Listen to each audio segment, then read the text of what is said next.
Привіт! Якось на приборній панелі з'явилась ось така помилка. Вона то зникала, то з'являлась знову. А потім в один прекрасний момент вона з'явилась і більше нічого на дисплеї я не зміг побачити. Катався я так приблизно півмісяці, троси були цілі, стояночні гальма працювали без проблем, тож я не сильно на них звертав увагу. А потім все ж таки вирішив зняти і подивитися, в чому ж проблема. Знімати я вирішив повністю блок стояночного гальма. Він тримається на 4 болтах. 2 з однієї сторони, 2 з іншої сторони. Також одразу буду знімати троси, вдивитися і стан тросів, і стан супортів, тому що помилка просто так не з'явилась би. Як бачиш, візуально ніяких проблем не видно. Нагадую, для того, щоб зняти стояночне гальмо вручну, потрібно потягнути ось за цей трос.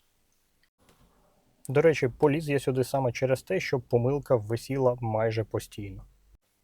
Я зняв блок, пішов знімати колесо, щоб вивільнити трос. І коли знову повернувся до блока, то побачив ось таку картину, тобто з самого блоку щось капало.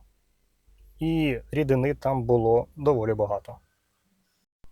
Спочатку я подумав, що це накапало десь зверху, десь я влетів в якусь калюжу, але потім почав крутити блок, крутити трос, який там знаходиться всередині, і рідина потроху витікала. Саме з середини блоку. Ось ти бачиш цю прекрасну жижу незрозумілого кольору. Тож так, знімаємо, чистимо сам блок, і тепер я буду його розбирати, дивитися, в чому ж була проблема. Як бачиш, на кришці герметик явно не заводський. Тобто цей блок вже до мене розбирали. Можливо, там була якась проблема з платою, можливо, знову ж таки він був не герметичний. Але факт залишається фактом, його до мене вже розбирали. Гадаю, з заводським герметиком буде все приблизно так само. Потрібно трохи його розковиряти і зі сторони ось цієї різьби, куди накручується трос, потроху, потихеньку потрібно її знімати, не зламавши ані різьбу, ані саму кришку. Я прирізав ножем, а потім 2 прямими викрутками просто поступово знімав цю кришку. Знімаю вперше, до речі, ще не повністю весь герметик відійшов і... та ти що? Оце краса. Оце прям клас. Воно тут все плаває. Води тут було немало. На жаль. Але, як на мене, там, де плата, там рідини немає. Або її там мінімальна кількість. І це, в принципі, радує. Зняв все це з блоку. Да. Це стара змазка разом із водою. А щодо самої плати, вона працювала, тобто ручник у мене ставав, все нормально. І автоматично і вручну, тобто сюди, скоріш за все, нічого не потрапило. Релешка ціла, все так, на перший погляд, виглядає нормально. Доки я не почав ще більше це все розбирати, і ось цей редуктор, там, де електромоторчик сидить, з нього теж почало потихеньку капати. А коли я його почав повністю розбирати, то побачив всередині ось це. Знову ж таки, вода, стара змазка і підшипники, які виглядають дуже погано. Чесно кажучи, був і шокований, і приємно здивований тим, що навіть з таким воно все працювало, просто видавало помилку.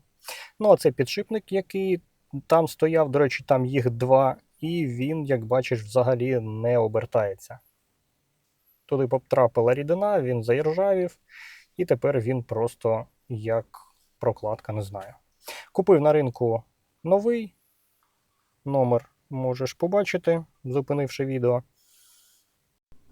Старий теж плюс-мінус почав працювати, але я краще поставлю новий за 40 гривень і буду впевнений, що нічого з ним не станеться принаймні 2-3 роки.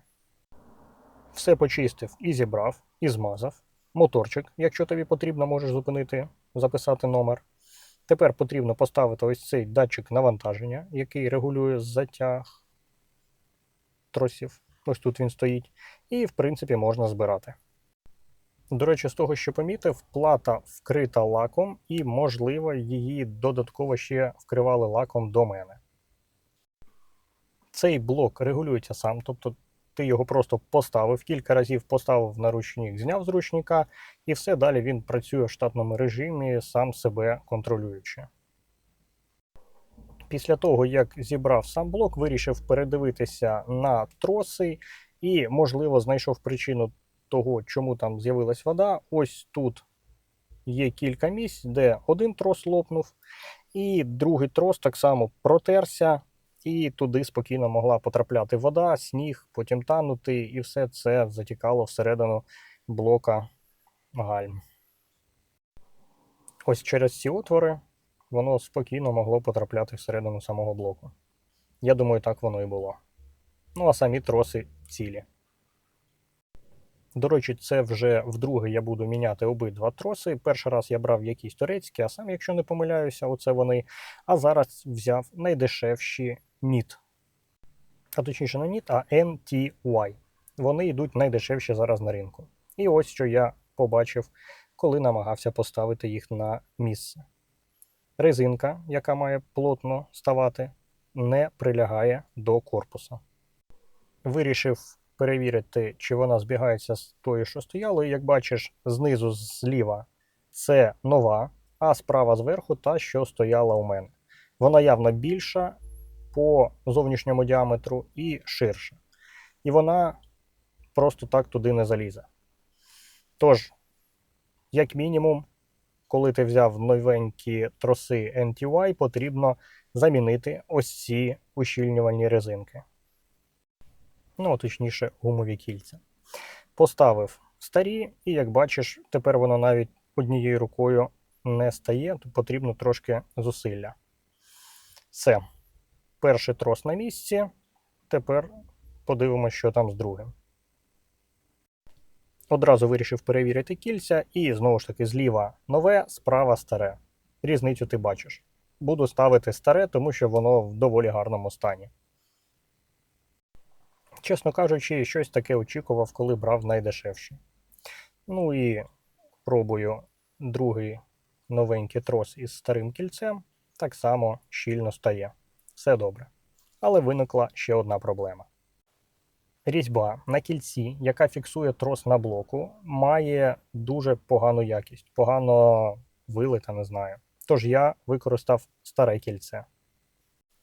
Це був неприємний момент номер 2, ну і в принципі все.